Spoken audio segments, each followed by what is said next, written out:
Welcome to the Freedom Cafe. We trust you to make your own choices if you want to wear a face mask. And in the same spirit of individual liberty, we allow our staff to make their own choices about the safety procedures they prefer to follow as they prepare and serve your food. We encourage employees to wash their hands after using the bathroom, but understand if some people may be allergic to certain soaps or may simply prefer not to wash their hands. It's not our place to tell them what to do. We understand that you may be used to chicken that's been cooked at 165 degrees. However, we do have respect for some of our cooks who may have seen a meme or a YouTube video saying that 100 degrees is just fine and we don't want to encroach on their beliefs. Some servers may wish to touch your food as they serve it.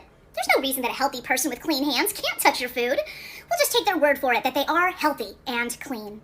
Water temperature and detergent are highly personal choices, and we allow our dishwashing team to decide how they prefer to wash the silverware you will be putting in your mouth. Some of you may get sick, but almost everyone survives food poisoning. We think you'll agree it's a small price to pay for the sweet freedom of no one ever being told what to do, and especially not for the silly reason of keeping strangers healthy. Don't walk over there. Why not? Because that guy looks scary. What? Why? I don't know, he just does. Because he's Arab? No, not because he's Arab, because he could be a Muslim. What does that have to do with anything? Well, aren't they terrorists? Are you serious? No, they are not terrorists. That is so racist. Well, didn't Muslims do 9/11? Terrorists did 9/11. Well, weren't they Muslim? Grouping a terrorist organization with the world's second largest religion is so harmful.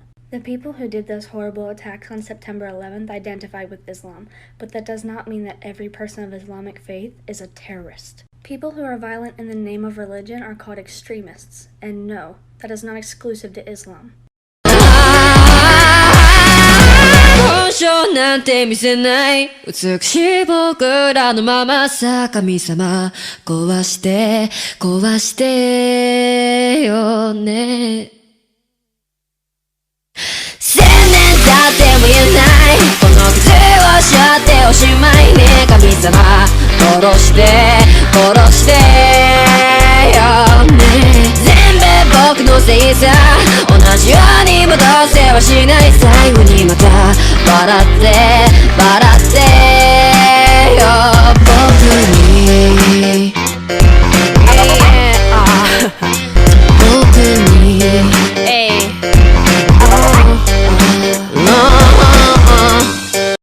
君の虜になってしまえばきっとこの夏は充実するのもっともう戻れなくたって忘れないで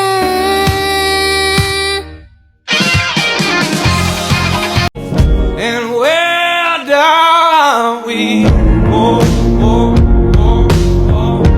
where down we go, say where down we go, oh, 'cause say we run you down to your car, oh, way down we go. My mum has given me one of the most spectacular gifts ever. She knows that I love Japan and that I love looking at old Japanese illustrations as a source of inspiration for my art. Each page in this 1881 Japanese book by Ito Saisai has a beautiful, highly detailed illustration of different people, especially women. Honestly, I'm obsessed with it. So this is black leaf, which I get a lot of questions about. Black leaf, there's two different ways you can make black leaf. There's the one, they're both silver, but one type of black leaf is treated and coated with some sort of polymer, and the other is this, which is smoked. And smoking it makes it extremely fragile, and it basically turns into powder immediately. And it's uneven, but it gives a really interesting, almost graphite-looking effect.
show you how to draw a cherry blossom. Circle. Draw 5 circles around that circle. Put a V at the top of each one. From the V, curve down like shown. Next, add these lines in the center. Then draw some leaves. Ink and you're done.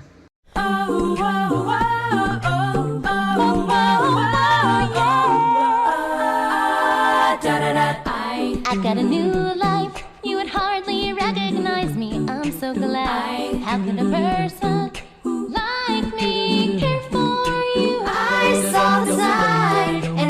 I'm wondering, do people realize that black people are literally fighting for the bare minimum right now? Like, the bare minimum. Like, civil rights. Like, the fact that we can't even agree, like, the world can't even agree on the term Black Lives Matter. Just matters. Matter. Matter. They matter. It's not even like they're saying matters more than anything. Literally, they just matter. Like, they matter. And there's people out here who are like, what the fuck? How the fuck can we not agree on this? It's like they just want basic civil rights, basic fucking human decency. And they're starting at the bottom. They're just asking that their lives matter. They're not even asking for equal rights because they're not even getting civil rights yet. Black lives matter?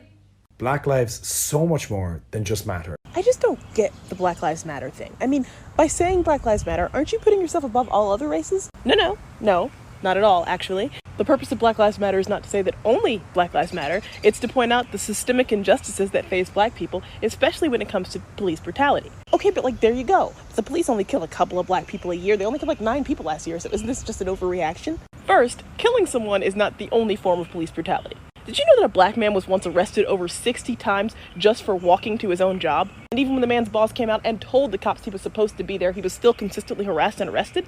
Also, it's not just about the action itself, it's about the lack of consequence for those actions. Police who unjustly kill black people almost never face any consequences for it. And many times, even an officer with several reports of brutality and misconduct on his record can continue to get jobs as a policeman. Well, why don't you care this much about black-on-black crime? First of all crime tends to happen within its own community. Most white people are also killed by other white people, but nobody ever talks about white-on-white crime. Secondly, we do care, but black killers aren't protected.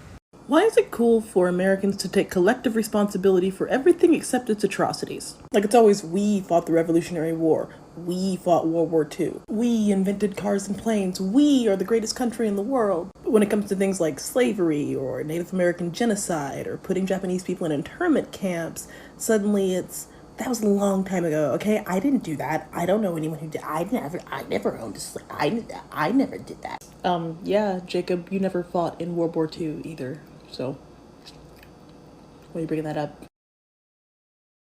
Lots to say, only a little time to say it, gonna read it. Hi, I'm from a military family, and it's time that we had a chat. Whenever I see people online talking about how they want to improve America, I see responses from people saying, do you know how many veterans fought and died for your right to say that? However, no one in Vietnam or Afghanistan or anywhere else were there fighting for Americans' rights to free speech. Our First Amendment rights were granted to us way back in 1791. The First Amendment also grants us the right to free press, the right to petition the government for redress of grievances without fear of punishment, and the right to protest. It wasn't the military that fought to give women the right to vote, it was protesters taking to the streets.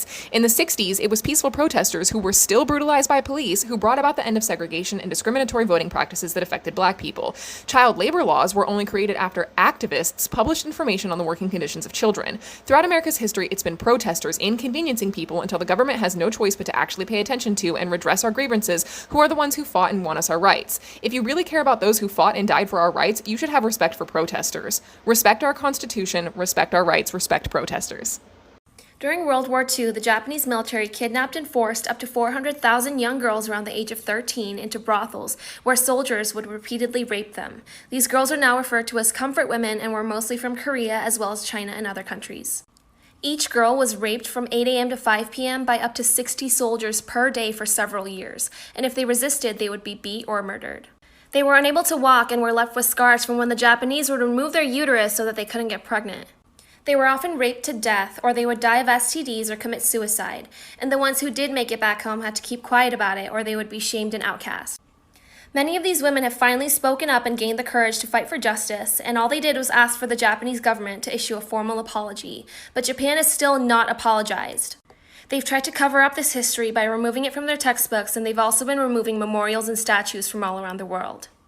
We are running out of time. There are only less than 20 of these women who are still alive, and we need to get them justice. We're about to talk about a genocide that is currently taking place, and no, you can't scroll past this video because we've been way too ignorant on this subject for way too long. There are currently, as we speak, over millions of Muslims being held in concentration camps in China. My brothers and sisters are being raped, tortured, killed, and stripped of their faith for absolutely no reason.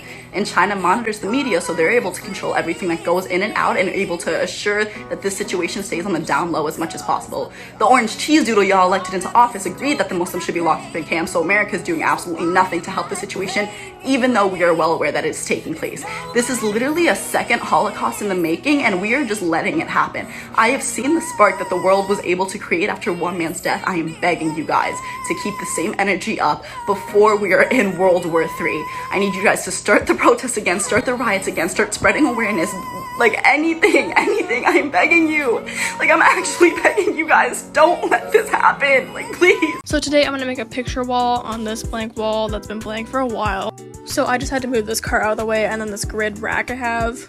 I ordered matte 4x6 Amazon prints and they look so good. So I separated the pictures into piles and then I got painter's tape and made little tape circles and stuck them on the picture like this. And then I marked my wall for guidance and then I made a lot more tape circles. And then I just sort of started to make my way up the wall. Also, use a level so your pictures are straight. Then I had to work on the not so fun places, so I had to cut a lot of pictures and readjust them. And then I basically worked my way up and then made a little space for my grid rack so I could put it back. And then I had to sit back down and make more tape circles, which hurt my hands. And then I had to take my giant Uno card away, but it's fine because I put blue ones there. And then I also put Post Malone. And in the end, this is how my wall turned out, and I literally love it so much. I mainly tried to focus on Japanese design and anime, but I also had some miscellaneous like cars and video games, but regardless, I love it. I feel like we're refusing to acknowledge that Goodwill literally exploits disabled workers, and that's their business model. Goodwill disguises itself as a non-profit that helps disabled people find jobs. That's their mission. And as we've noticed, Goodwill prices have been going up. I made about 6 other videos about thrift store gentrification if you want to watch them. But Goodwill prices nonetheless are going up. So you would think, considering they're not paying any money for their inventory because it's donations, these newfound profits should actually be going back into the programs that they have established as a nonprofit.